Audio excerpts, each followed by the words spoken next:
நம்ம சேனல்லேருந்து தொடர்ந்தாப்பில் நீங்கள் வீடியோக்களை பார்க்க நினச்சிக்கிறது நம்ம சேனலை சப்ஸ்கிரைப் பண்ணுங்கள் கீழே பெல் சிம்பிள் இருக்கும் அதையும் கிளிக் பண்ணிங்க. சரி, வாங்க நம்ம வீடியோக்குள்ளே போகலாம். வணக்கம் நண்பர்களே. ஒவ்வொரு பயணமும் வாழ்க்கையில் ஏதாவது ஒரு அனுபவத்தை ஏற்படுத்திவிடும். எனக்கும் அது போன்ற அனுபவம் ஏற்பட்டது. என் பெயர் கமல். மதுரை தான் சொந்த ஊர். வேலை பார்க்கறது திருச்சி. அம்மா, அப்பா, தம்பி என்ற சின்ன குடும்பம் என்னுடையது. வாரம் ஒரு முறை மதுரை வந்து போயிட்டு இருந்தேன். அப்போது ஒரு நாள் மதுரை மேலூர் அருகே வரும்போது நான் வந்த பஸ்ஸில் முன்னால் ஏதோ பலமாக சத்தம் கேட்டது. வேகமாக இறங்கி பார்த்தால் 2 பசங்க பைக்கில் வந்து மோதி அடிபட்டு கிடந்தாங்க. தலையில் பலமான அடிபட்டு ரத்தம் வழிந்து ஓடியது. நாங்கள் அனைவரும் பதறிபடி ஓடி உதவினோம். ஒரு பையன் என் தோளில் சாய்ந்து தண்ணீர் குடிக்கையில் உயிர் பிரிந்தது. இன்னொரு பையனும் ஆம்புலன்ஸ் வருவதற்குள் இறந்து விட்டான்.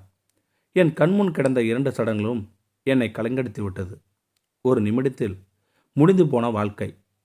போலீஸ் வந்து எங்களை அனுப்பி வைத்தனர். அப்போதுதான் சாலையின் ஓரத்தில் என் தோளில் உயிர்விட்ட பையனின் செல்போன் கிடந்தது. வேறு யாரும் பார்த்து விடுவதற்குள் நான் அதை எடுத்து சட்டை பாக்கெட்டில் வச்சுக்கிட்டேன். கொஞ்ச நாள் கழித்து அவன் வீட்டில் கொடுத்துடலாம்னு நினச்சேன். ஆனால் கொஞ்ச நாளில் இதை மறந்தே போயிட்டேன்.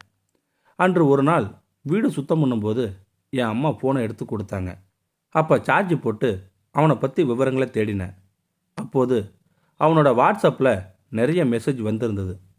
அதில் கௌசல்யா என்ற பெயரில் 500க்கும் அதிகமான மெசேஜ் வந்து இருந்தது. அதற்குள் போனதும் புரிந்தது அது அவனது காதலி என்று. அந்த பெண் அனுப்பியிருந்த மெசேஜ்களில் பார்க்கும்போது அவளுக்கு இவன் இறந்தது தெரியவில்லை என்பது உறுதியானது. அப்போது ஒரு இன்பாக்ஸில் அவனோட வாய்ஸில் சில பதிவுகள் அவனை பதிச்சிருந்தான். அதை நான் கேட்டேன். ஹாய்கோ, நான் கார். நீ எனக்கு ஃபேஸ்புக் மூலம் தான் அறிமுகமான. எனக்கு கவிதை எழுத தெரியும். ஃபேஸ்புக்கில் என்னோட கவிதைகளை ரசித்து நீ கமெண்ட் போட ஆரம்பித்த. எனக்கு கிடைச்ச முதல் ரசிகை. கொஞ்ச நாளில் வாட்ஸ்அப் மூலமாக நாம் பழகினோம். பல மாதங்கள் நமக்கு நடுவில் கவிதை மட்டுமே இருந்தது. சில நாட்கள் கழித்து தான் நீ உன்னை பற்றி சொன்ன. உனக்கு திருமணமாகி கொஞ்ச நாளில் ஒரு விபத்தில் கணவனை இறந்துட்டதா சொன்னேன். அதை கேட்டதும் முதல்ல எனக்கு ஒரு மாதிரியாக இருந்துச்சு. ஒரு நாள் நான் என் காதலை உன்கிட்ட சொன்னேன். அப்புறமா கொஞ்ச நாள் நீ என்னோட வாட்ஸ்அப்பில் வரல. அந்த கொஞ்ச நாட்களில் எனக்கு நரகமாக இருந்துச்சு. இது வரைக்கும் நானும் நீயும் நம்ம ஃபோட்டோஸ்லாம் அனுப்பிக்கல.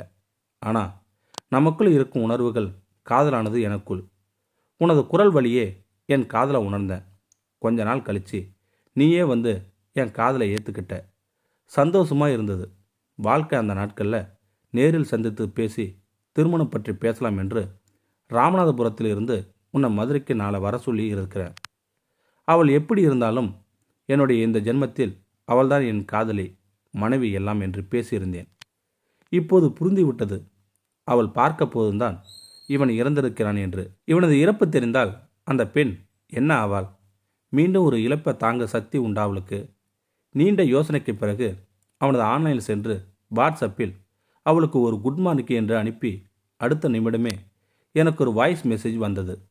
ஒரு மாசமா ஏண்டா வரல, என்ன வர சொல்லிட்டு ஏண்டா வரல, அன்னைக்கு நைட்டு வரைக்கும் அங்கேயே நின்றுட்டு இருந்தேன் தெரியுமா, எனக்கு நீயும் இல்லைனா செத்து போயிடுவேண்டா என்று முடித்து அவள் அழுவது நன்றாய் உணர்ந்தது. முகம் தெரியாத ஒருவன் மேல் ஒரு பெண் கொண்ட காதலை இப்போதுதான் பார்க்கிறேன். அதன் பின்பு வாட்ஸ்அப்பில் இருந்த எல்லா நம்பர்களையும் பிளாக் பண்ணிட்டு அவளோட மட்டும் சாட் செய்தேன். குரல் பதிவு செய்யாமல் 2 மாதங்கள் கழித்து அவளை நேரில் சந்தித்து அவள் இறந்ததை சொல்லிவிட முடிவு செய்தேன். நண்பனுடன் ராமநாதபுரம் சென்றேன். அவள் அட்ரஸ் கண்டுபிடித்து வீட்டை அடைந்ததும் என்னை நானே பக்குவப்படுத்தி கொண்டேன். அவள் வீட்டில் அம்மா, அப்பா, 2 தங்கைகள். அப்பாவுக்கு கவர்மெண்ட் வேலை. எங்கள் குடும்பத்தைப் போலவே நடுத்தர வர்க்கம். நான் வந்ததும் அவளுக்கு தெரியாது. அதனால் ஆபீஸ் சென்று விட்டாள். அவள் வரும் வரை காத்திருந்தேன் நான். அவளும் வந்தாள்.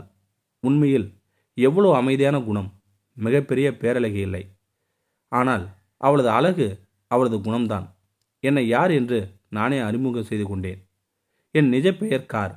ஃபேஸ்புக்கில் காசே என்றதும் அவள் முகம் வெட்கத்தில் சிவந்தது. என் முன் நிற்க முடியாமல் நிலை குலைந்தாள். என் நண்பன்தான் கொஞ்ச நேரத்தில் குழம்பி போனான். அவள் தன்னுடைய அறைக்குள் சென்று விட்டாள். நான் அவளது அப்பாவிடம் என் காதலை பற்றி சொல்லி அனுமதி வாங்கினேன். என் பெற்றோர் சமூகத்துடன் திருமணம் முடித்து கமலாகிய நான் கார்த்திக் செல்வனின் வாழ்க்கையை வாழ்ந்து வருகிறேன். என் மனைவிடம் என்றாவது ஒரு நாள் உண்மையை சொல்லிவிட வேண்டும் என்று நினைக்கிறேன். ஆனால் முடியவில்லை. இப்போது கவிதைகள் வேற எழுத வேண்டியுள்ளது.